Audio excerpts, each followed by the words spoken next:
దిగరాదురా ఏం దిగురు దిగురు మాట్లాడుకుందాం.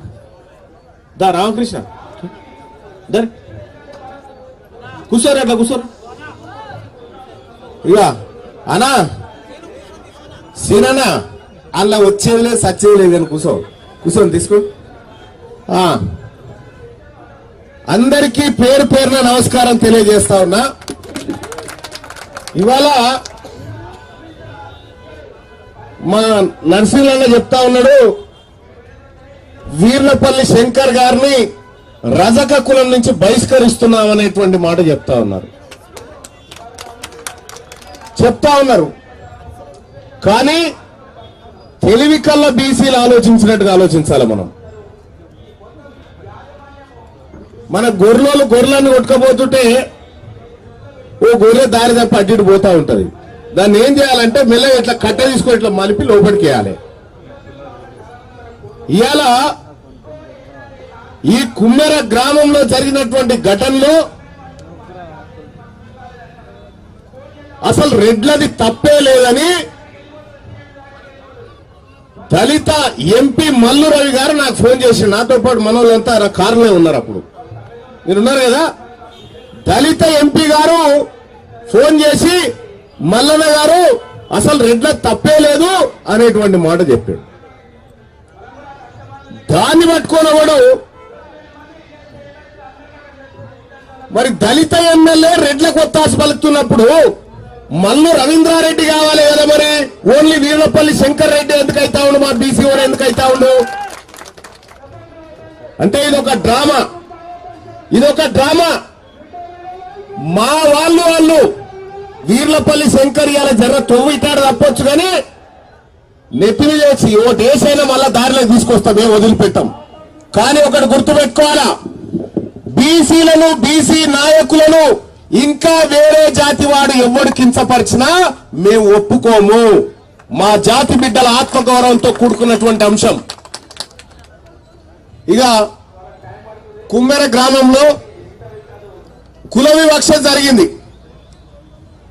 ఈ కుల వివక్ష జరిగినటువంటి ఘటనలో మీ అందరికీ తెలుసు, మేము మా నాయకత్వం అందరం కూడా ఆ రోజు మా ఎర్ర సత్యం అన్న వీళ్ళందరూ కూడా ఆలోచించి బీసీలంతా అక్కడ పోవాలనేటువంటి ఆలోచన చేస్తే నేనే కుమ్మెర గ్రామానికి పోయి అధికారులతో మాట్లాడినా. పొంతన లేని సమాధానాలు చెప్పారు. పొంతన లేని సమాధానాలు చెప్తే ఎటుపోయినరి దొంగలను పట్టుకొచ్చినవా ఈ రెడ్లను అడిగితే 3 దొరికిరు, 5 పరారులో ఉన్నారని చెప్తా ఉన్నారు. ఇది ఆయన చెప్తున్న మాట. ఇక్కడ డీజీపీ గారు ఏం చెప్తా ఉన్నాడు, మావోయిస్టు పార్టీ ముఖ్య నాయకుడు గణపతి ఆడున్నాడు సార్ అంటే, లేదు ఆయన అడవిలో లేడు, వేరే కాడున్నాడు అని చెప్తా ఉన్నాడు. అడవిలో ఎవడున్నాడు, బయట ఎవడున్నాడో డీజీపీ తెలుసు. ఈ దొంగ రెడ్లు ఈ బీసీలో చంపినటువంటి రెడ్లు ఆడున్నాడో తెలియాలా ఈ పోలీసు వాళ్లకు? తెలుసా? కావాలనే ఈ కార్యక్రమం చేసిరు. ఆ కుమ్మెర ఘటన చిలికి రాష్ట్రమంతా ఎక్కడ గాలివానైతుందో అని చెప్పి రెడ్లు కొంతమంది ముఠా నాయకులతో జతగట్టి అక్కడ కార్యక్రమం లేకుండా చేసిరు. అక్కడ కార్యక్రమం లేకుండా చేసిన తర్వాత రెడ్లంతా అడిగి పోయి ర్యాలీ తీసి రెడ్లకు లైన్ క్లియరెన్స్ చేసి ర్యాలీ తీస్టార్ట్ చేసి సన్మానాలు చేసిరు. నిన్న ఇదే నాగర్ కర్నూలులో ఆ బుట్టంగారి మాధవరెడ్డి అనేటటువంటి వ్యక్తి బీసీ రిజర్వేషన్లకు అడ్డుపడ్డాన్ని నిన్న రెడ్లంతా నిలబడి ఆడికి పిలుచుకొని సన్మానం చేసింది. అందులో కాంగ్రెస్ రెడ్డి ఆయన ఉన్నాడు, బీఆర్ఎస్ రెడ్డి ఆయన ఉన్నాడు, బీజేపీ రెడ్డి ఆయన ఉన్నాడు. బీసీలకు అన్యాయం చేసేటువంటి రెడ్లకు సన్మానం చేసుకుంటున్నారు రెడ్లంతా కలిసి. అంటే వాళ్ళు ఎక్కడున్నా కూడా గంతే. లంకల పుట్టినవన్నీ రాక్షసులే. ఈ బీసీలకు వ్యతిరేకంగా బీసీల జాతుల రక్తం దాగేటువంటి ఎవడైనా కూడా అంతే. ఇలా తిన్మార్ మల్లన్న మా జైపాల్ ఒకసారి ఫోన్ చేసిన పొద్దుగాల, మళ్ళా నా రెడ్లంతా నాతో మాట్లాడుతున్నారు వాకింగ్ లా. నువ్వు వాళ్ళ ఇళ్ల మీదకి దాడికి పోతే ఈ రాష్ట్రంలో ఎవరు పోలేదన్నా. ఫస్ట్ టైం మా ఇళ్ల మీదకి దాడికి వచ్చిరన్నా బీసీలు అంటే మా జైపాల్ రెడ్డి చెప్పిండట. ఇంకా కాలేదారా పోయి ఆ పని అని చెప్పిండట. ఇవాళ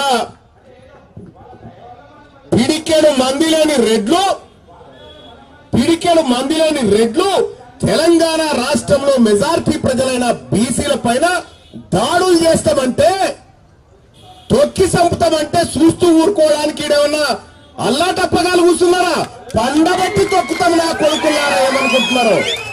మా జాతుల తెరివస్తే పండబెట్టి తొక్కుతామని చెప్పి తెలియజేస్తా ఉన్నా. ఎవడ్రా మీరంతా? ఏ ఊర్రా మీదంతా? ఏడికెళ్ళొచ్చిర్రా? అసలు తెలంగాణకు ఉన్నటువంటి రెడ్లు తెలంగాణలో నేటివిటీ ఎక్కడిది? మీరు ఆదిలాబాద్ వలస ప్రాంతం నుంచి తరలిచ్చారు కదా, మీదికెళ్ళి మీకు తెలంగాణకి ఏం సంబంధం? మీ తెలంగాణనే కాదు, ఫస్ట్ ఇక్కడ మట్టి బిడ్డలు, ఇక్కడ పుట్టిన కుమ్మరులు మట్టి బిడ్డలు, ఇక్కడ పుట్టినటువంటి పద్మశాలీలు, మున్నూరు కాపులు, ముదిరాజులు, గౌడులు, వీళ్ళందరూ ఈ వడ్రంగులు, నాయి బ్రాహ్మణులు, వీళ్ళందరూ మా రజకులు, వీళ్ళు కదా మట్టి బిడ్డలు. వీళ్ళ మీద మీరు పెత్తనం చేసుకుంటూ పోతారు. నేను ఒక లెక్క చెప్తా. మురళీ మనోహర్ సార్ ఉండా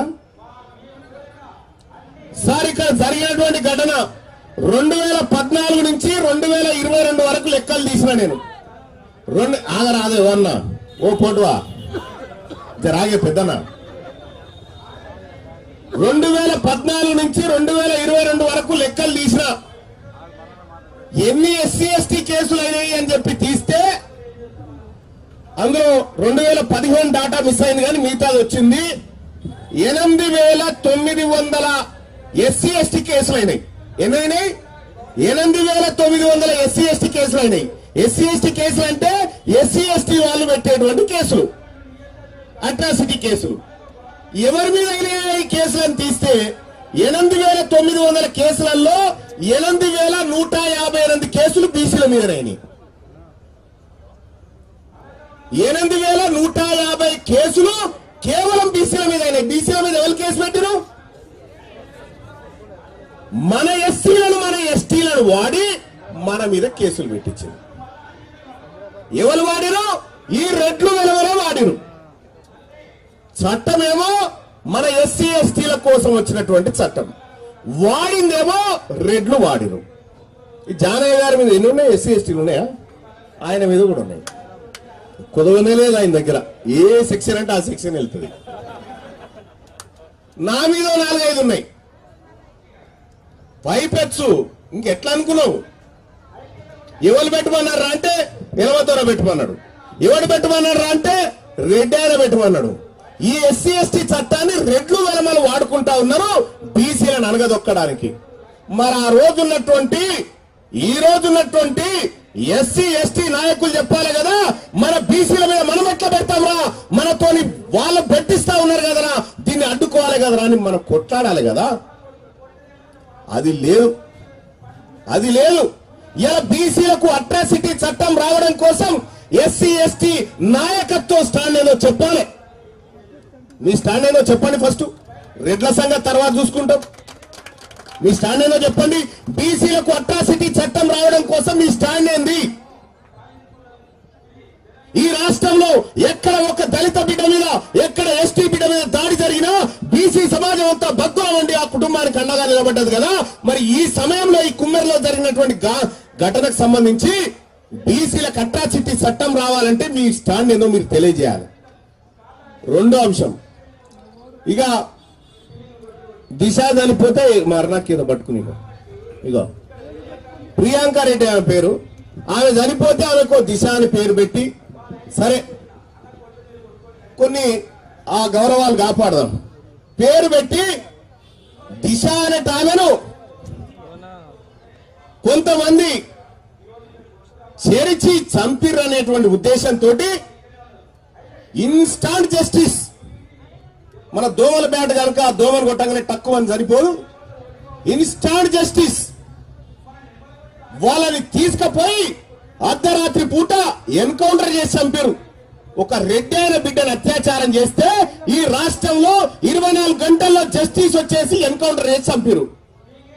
మరి మా చాకల బిడ్డను రెడ్లంతా కాళ్ళతోని తొక్కి చంపితే ఈ దొంగ నా కొడుకుని ఎన్కౌంటర్ చేయకుండా ఎందుకు సాగుతా ఉన్నది గవర్నమెంట్ అని నేను అడుగుతా ఉన్నా. రేవంత్ రెడ్డి గారు, నాకు తెలుసు ఈ దొంగల ముఠాకు నాయకుని నువ్వే అని. ఈ దొంగల ముఠాకు నాయకుని నువ్వే. నీ ముఠా సంగతి చెప్తా. 2028లో అసెంబ్లీ గేటు కూడా రాకనియా, మిమ్మల్ని గుర్తుపెట్టుకోరు. అసెంబ్లీ గేటు కూడా రాకనియా. 2029లో ఖచ్చితంగా తెలంగాణ రాష్ట్రంలో బీసీ ప్రభుత్వం ఏర్పడ్డ తర్వాత ఇక్కడ చెప్తా ఉన్నా సత్యమన్నా, కుమ్మెర గ్రామంలో జరిగినటువంటి ఘటన ఏదైతే ఉందో ఈ ఘటన ఇంకొకసారి చరిత్రలో జరగకుండా రేపటి బీసీ ప్రభుత్వం కుమ్మెర చట్టాన్ని తీసుకొస్తుంది. అదే బీసీలకు సంబంధించినటువంటి అట్రాసిటీ చట్టం, కుమ్మెర చట్టాన్ని తీసుకొస్తాం. ఇక ఇప్పటికే చాలా మంది రెడ్లకు చాలా పరిశాన్ అయిపోయింది.